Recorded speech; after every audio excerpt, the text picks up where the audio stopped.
병합창고. 자, 병마창고. 오늘은 부동산 수요와 공급에 대해서 한번 생각해 보겠습니다. 특히 이 잠재적 수요를 어떻게 봐야 되느냐, 그거에 대해서 한번 제 나름의 시각을 공유를 해 보겠습니다.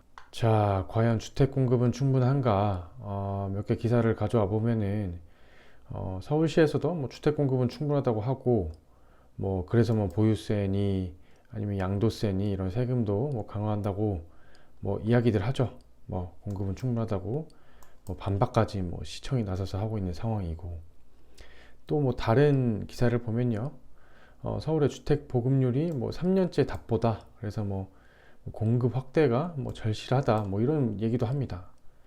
이게 참 상반된 이야기를 하고 있죠. 뭐 서울시청에서는 주택 공급은 충분하다고 하는데, 뭐 사실 뭐 어떤 일각에서는 서울 주택 보급률 자체가 답보인 상황이고 공급이 필요하다 뭐 이런 얘기를 합니다. 뭐 주택 보급률 추이도 이렇게 전국과 수도권 서울을 비교하면서 나타내고 있고요. 자, 그러면은 앞선 기사들에서 이야기하는 그 주택 보급률의 기준이 뭐냐, 그러니까 주택 공급의 기준이 뭐냐 보면요, 쉽게 말하면 이 식입니다. 주택 보급률은 일반 가구 수 분의 주택 수 곱하기 100이에요. 그러니까 쉽게 말하면 뭐 요새 1인 가구가 증가하고 있다고 하죠. 전체 1인부터 뭐 n인 가구가 있다고 하면 전체 가구 수를 합산한 것 대비 공급된 기공급된 주택 수가, 주택 수 곱하기 100이 주택 보급률이라는 겁니다. 그러니까 이게 가구 수 대비 주택 수가 100이면은 뭐 100%에 가까워지겠죠. 앞서서 그 주택 보급률이 100%가 거의 근사했다는 거는 뭐 우리가 익히 다 알고 있는 사실입니다. 잠깐 앞으로 돌아가 보면요. 자, 여기서 보시는 것처럼 전국의 주택 보급률은 이미 뭐 100%가 넘었고요. 이게 19년 기준은 3개년도인 것 같아요. 수도권도 거의 뭐 100%, 서울 뭐 96%에 달합니다. 자, 그러면은 전체 가구 수 대비 주택 보급률이 이렇게 뭐 100%에 근사하는데 왜 자꾸 집값은 오르는가? 뭐 수요와 공급의 법칙에 의해서 가격이 형성된다고 하는데 왜 가격은 이렇게 끝도 없이 오르는가? 그 잠재적인 수요를 어떻게 봐야 되는가? 고민스러워서 한번 생각을 해봤는데요. 앞에 보시는 것처럼 우리가 이제 주택 보급률은 전체 가구 수 분의 주택수, 주택수 곱하기 100으로 나타냈죠. 이건 이제 숫자입니다. 숫자고 정량적인 지표다. 그런데 우리가 뭐 집 살 때 뭐 이 숫자 보고 삽니까? 뭐 숫자라고는 이제 뭐 가격이나 뭐 가격밖에 안 보죠. 우리가 보는 숫자라고는 살 때, 자, 우리가 집 살 때는 첫 번째 뭐 아마 다 똑같습니다. 뭐 네 가지를 뽑았는데 뭐 다섯 개, 여섯 개 있을 수 있는데 뭐 이 범위 안에 다 포함된다고 보면 됩니다. 뭐 전 국민이 다 똑같아요. 교통, 당연히 직장과 내가 사는 집 가까워야 되고, 대중교통, 뭐 지하철역, 버스 정류장 중요하죠. 뭐 1, 2, 3, 4번의 순위는 다를 수 있습니다. 개인마다. 제 기준이에요. 두 번째 학군, 뭐 애기들 학교 보내야 되는데 학교 괜찮냐? 또 학원 간의 형성이 돼 있냐? 중요하죠. 자, 이제 뭐 회사도 다니고 저기 애기 학교도 보냈으면 밥 먹어야죠. 상권 중요합니다. 자, 네 번째 생활 편의 시설, 뭐 편의점은 뭐 근처에 있는지 아니면은 뭐 동사무소는 근처에 있는지 뭐 그런 거 중요하죠. 생활 편의 시설, 뭐 극장은 근처에 있는지, 뭐 상권에 포함될 수도 있지만 뭐 중요합니다. 우리가 집 살 때는 결국에 이런 뭐라고 해야 되까, 숫자로 표현되기보다는 정성적인 지표들의 정성적인 판단 기준을 갖고 산다는 거죠. 그러면 어떻게 내 아파트 혹은 뭐 내가 가고 싶은 아파트의 그 잠재적 수요를 어떻게 봐야 하느냐, 이 고민입니다.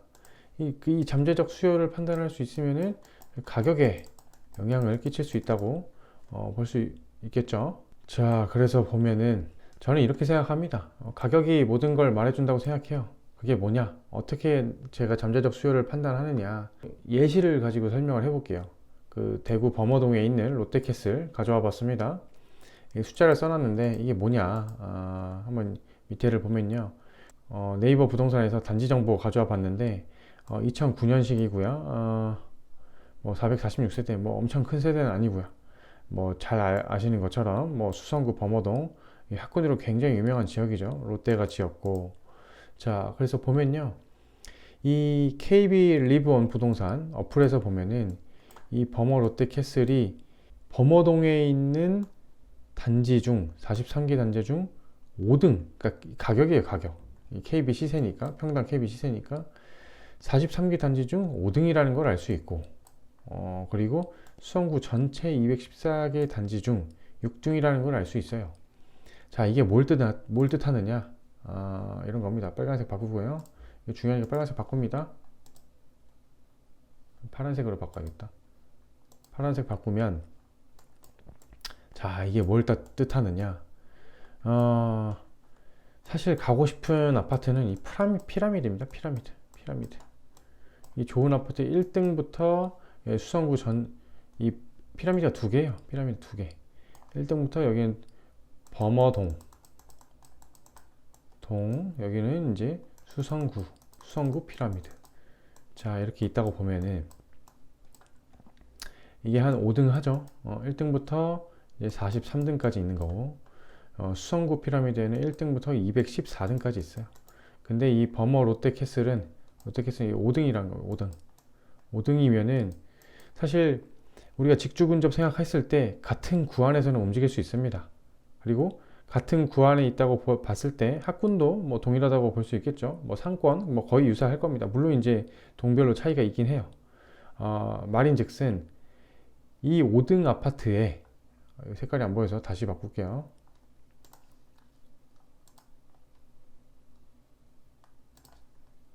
자, 내가 이 5등 아파트에 살고 있는데 이 6등부터 그 범어동 기준 동기준으로는 아마 상권도 거의 비슷할 겁니다. 이 6등부터 43등까지는 같은 돈을 주면은 이 5등 아파트를 오려고 할 겁니다. 당연하겠죠. 더 좋겠죠. 아까 1, 2, 3, 4번 그 정성적으로 판단하는 개인마다 그 뭐 순서는 다를 수 있겠지만 더 좋을 겁니다. 6등부터 43등보다. 그렇다면 이 아파트의 잠재적 수요는 이 6등부터 43개에 있는 단지의 세대수라고 보면 돼요. 세대수. 제가 세보진 않았지만 이 6등부터 43개의 단지 이거 뭐 충분히 뭐 저기 검색하시면 나옵니다. 세대수가 같은 돈이면은 이 5등인 아파트 이 범어 롯데캐슬에 온다. 그러면은 이 6등부터 43개의 그 아파트 단지가 범어 동네에서는 잠재적 수요자다. 자 마찬가지로 수성구 안에서 봅니다. 수성구 안에서 6등입니다. 6등 범어동이 비싸서 거의 비슷합니다. 6등이면은 이 7등부터 214등까지의 단지에 그 살고 있는 세대수가 사실 뭐 직주 근접이나 거의 유사한 같은 구안에서 직주 근접 유사하고 그리고 학군도 비슷하다는 걸 뭐 가정했을 때 이 잠재적 수요자 가격을 떠받치고 있는 잠재적 수요자라는 거예요. 그래서 이 1등으로 올라가면 올라갈수록 2등, 3등은 이 롯데캐슬도 잠재적 수요자이기 때문에 같은 값이면 2등, 1등으로 가기 때문에 이 피라미드가 다 받치고 있는 겁니다. 그래서 1등은 잘 안 떨어지는 거예요. 1등은 안 떨어지고 뭐 1등이 아마 위브더 제니스 겁니다. 수성구에서는 잘 안 떨어집니다. 뭐 네이버나 뭐 실거래가 보시면은 아실 거예요. 안 떨어져요 1등은. 자 그렇게 보시면 되고 그래서 얘를 하나 더 가져와 봤어요. 얘를 하나 더 가져왔는데 압구정 현대 5차 유명하죠. 77년 아파트인데 뭐 좋아요. 뭐 한강 근처에 있고 좋습니다. 강남구고 자 이것도 KB 리브온 부동산에서 보면은 이거는 압구정동 7개 중에 3등 강남구 162기 중에 73등 요거죠 요건데 이 피라미드가 두 개 자 여기는 압구정동 여기는 강남구 자 여기는 3등 여기는 73등 강남구 비싸죠 162개 여기는 7개 자 이 4등부터 7등까지가 가격을 떠받친다. 잠재적 수요자다. 그리고 여기 74등부터 162등까지가 이 잠재적 수요자다. 이 현대 5차 아파트의 가격을 떠받친다. 뭐 이렇게 볼 수 있어요. 그러니까 잘 안 떨어지는 아파트입니다. 사실 우상향 한다고 보면 돼요. 떨어질라 하면은 74등이 73등으로 넘어올 텐데, 그리고 이 74등은 또 75등이 또 받쳐줄 텐데 73등이 어떻게 떨어집니까? 뭐 이런 겁니다. 제 생각엔 그래요.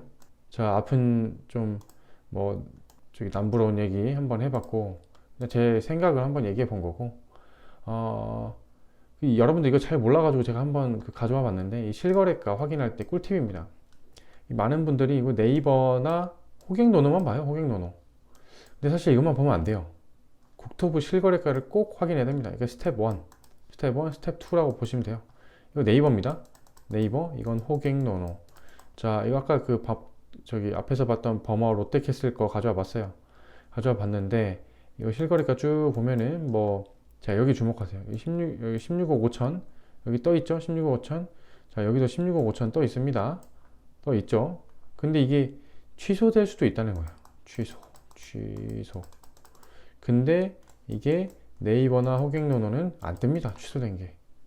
뭐 여러 가지 취소 있을 수 있죠. 뭐 거래 파기, 뭐 자전 거래라고 하는 뭐 이제 약간 투기꾼들이 하는 뭐 그런 거래일 수도 있고, 이런 거를 파악해야 됩니다. 어떻게 파악하냐? 국토부. 자, 스텝 2.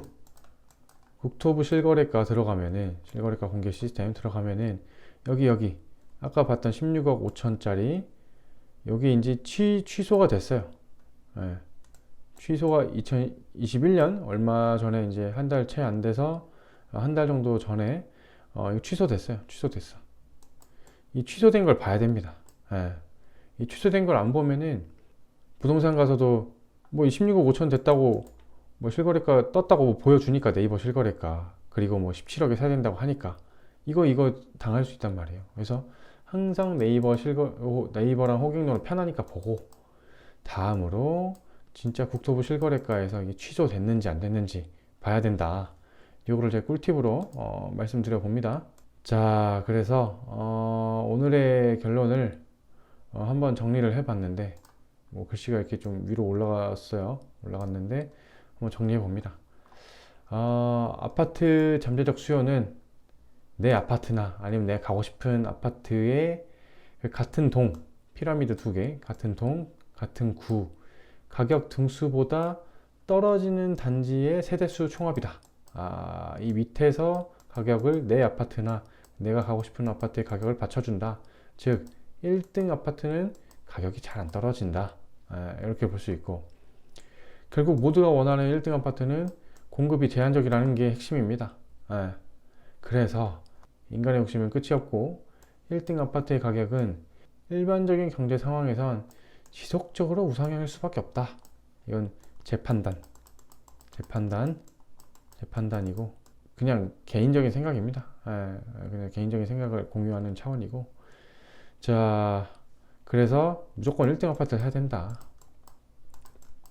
1등 지역에 가장 비싼 걸 사면 된다.